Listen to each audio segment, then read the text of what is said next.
Mackenzie, do you remember last time we talked and we were getting some more races? Yeah, I was pretty excited. Well, with this Unearthed Arcana, we're getting some more. Welcome to the Blue Dragon Guild, a channel all about Dungeons and Dragons. I'm Baron. And I'm Mackenzie. In the most recent Unearthed Arcana, we got some more races. I was really excited for the Gothic lineages. Yeah. I think you're more excited about these races than those. I was really excited about this one. These races are the Feyfolk. In this UA, we have 4 additional races added to it. We have the Rabbit Folk, the Owl Folk, the Hobgoblin of Fey, and then Fairies. I think out of all of those, I'm most excited for the Fey Hobgoblins. You're right. But something about the Bunny Folk. Yeah, that one's pretty interesting to me. I want to see that. I really envision like a Redwall themed game. I think that would be really fun. So jumping right into these, we've got the Fairy up first.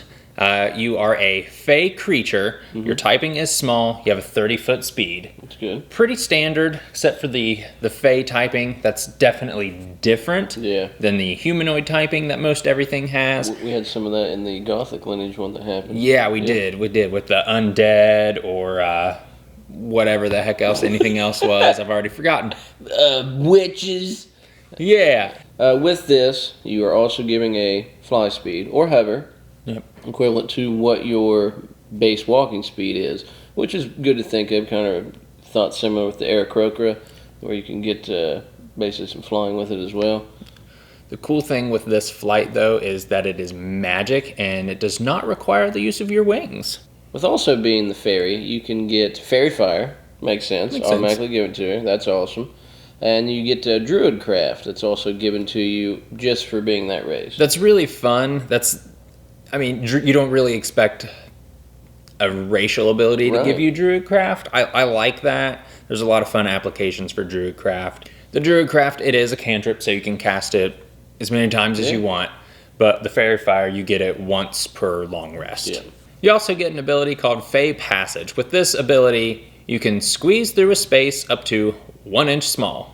So, for those infiltration kind of things, I can see where you could be a fairy rogue. I think you'd have a lot of fun with that. I mean, that kind of makes sense. You think, the fairy that sneaks through the keyhole. I mean, you are a small creature. Yeah. But you may not be, this big as a fairy to go through and, do tricks and different stuff. But that is funny. They gave it that kind of like a mouse aspect. So then we hop to the Hobgoblins of the Feywild.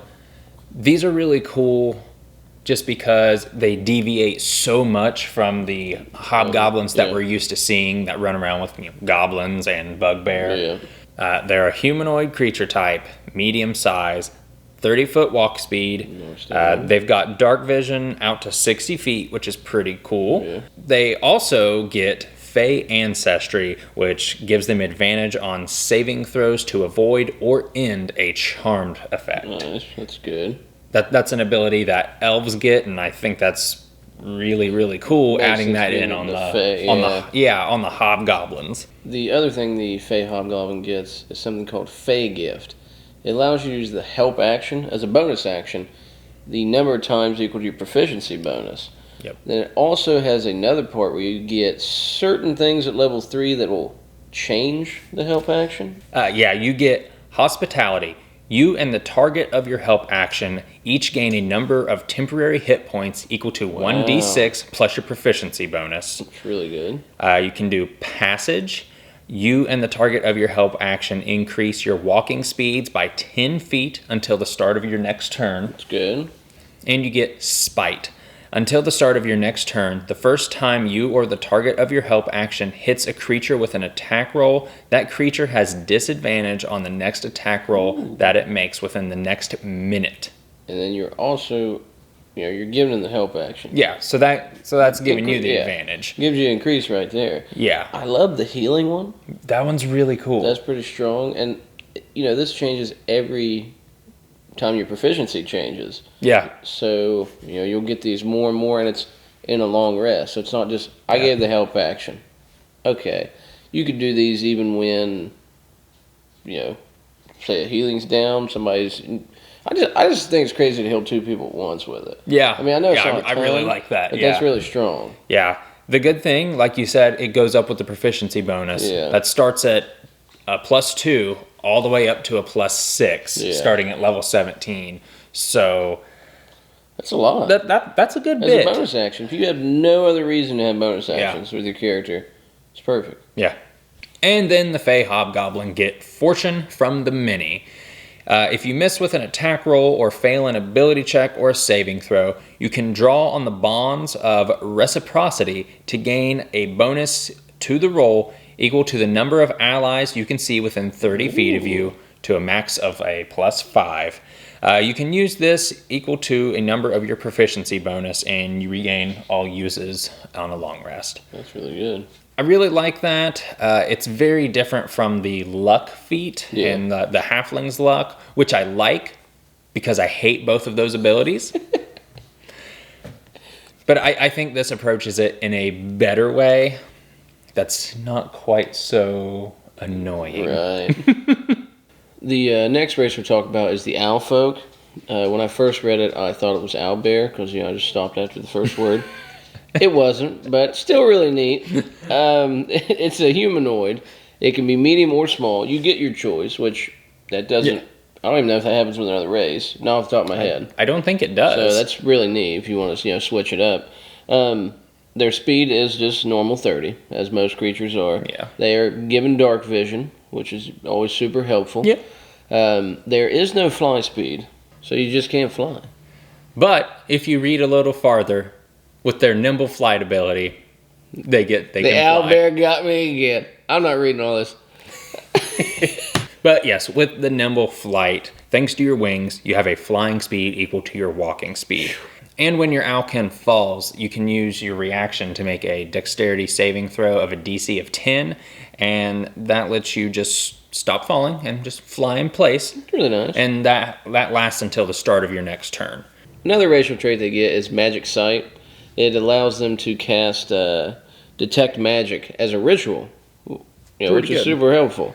They also get something called Silent Feather, which gives them proficiency in the stealth checks. That's both of those are really good. On the Detect Magic, I think a lot of people cast it as a ritual. Mm-hmm. So if you're being a owlkin wizard, that's one less spell slot you have to worry about taking up. And the Silent Feathers, they're an owl. They're going to be stealthy. Makes sense. The next of the Feyfolk is the Rabbit Folk. They are a humanoid, and as with the Owlfolk, you can choose whether your size is small or medium. Owlfolk had it first. And they got a speed of 30. They get the racial ability Hair Trigger. You add your proficiency bonus to your initiative rolls. Ooh, nice. I mean... I love the name of it. That's pretty great. If we're going with the tortoise and the hare, I think the hare is probably going to do a little better than the turtle. Yeah. They also get an ability that, I think I'm pronouncing this correctly, Leporine Senses. They have proficiency with the perception skill. The other traits they get is Lucky Footwork. When you fail a dex-based save at all, you get to add 1d4 to it and a chance to, save it. The Lucky Rabbit's Foot. The other one is Rabbit Hop. Once during each of your turns, when you walk at least 5 feet, you can hop. Makes sense. Rolling a d12 and moving that many feet in that direction of your choice, the extra distance doesn't cost against it. So that's really awesome. You move 5 feet, you roll d12, and then you basically hop that many. So if you roll well, you can be like 5 feet, 12 feet, 5 feet. So you can cover a great amount of area with that. The best part about this is that it does not cost your movement, because normally when you jump, you can only jump up to a number of feet that you have left in your movement. Mm-hmm. So if you move 25 feet, you can jump the last 5, but you can't jump 10. So I think that is really awesome, but at the same time, it has the probability, They do have it worded pretty good there, because I looked real fast. It says walk. Yeah. So when you dash, it's not like, I'm going to dash 60. I'm going to jump about, 5, 6, 7, whatever amount of times. So that's good they kept that in there. Yeah. I hope they keep it as walk. Yeah. Otherwise, it's going to be pretty nasty. So, Mackenzie, which of these 4 races could you see yourself playing? I'd probably say the Rabbit Folk. Really, I like that one. I like Fairy too. I'm pretty happy with all of them. Hobgoblin, I like the changes, but Hobgoblin was kind of already there, so I would probably go with the Rabbit. That would be the most interesting to me. I like the Rabbit as well. I mean, they're all good. Yeah. For me, I'm going the opposite of you. I'm going with that Hobgoblin. No, Hobgoblin. That's a good one. I really like that bonus action help ability they get. That's really neat. I like that different flavoring of the Hobgoblin, which they're a race that I do like and that I've considered playing. I think I would play this one maybe over the other ones. We'll see. Now, I don't know if this will be the case, but they gave us the Goth's Lineage UA. Not too long afterwards, we were given Van Richten's Guide. Right. Are we, if this gets cleared through, are we getting a more Fey book? Are we going to do more of that? Are we going to have a whole different, like, here's a bunch of races and different things? I mean, I'd be excited for it. I agree. It's hard to tell. I really think that we might get a Fey-themed book. You're right. I would really like that. But if you look at all of the other Unearthed Arcana stuff, not all of it's as quick a turnaround as the Gothic Lineages was. I think that's definitely something they have been sitting on for a long time, and that they have play tested probably over at Wizards a bunch. Yeah. And they just were like, all right, here's the community play test, because they put that out and really quickly they put out the survey.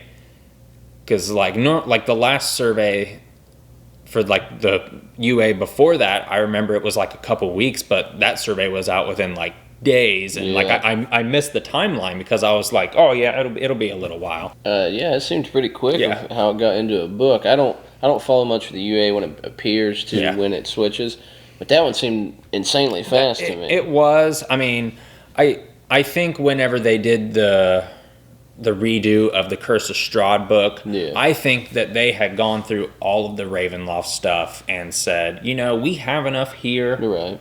There's plenty of stuff that people have worked on. Let's put it into a book. That way we can get something out.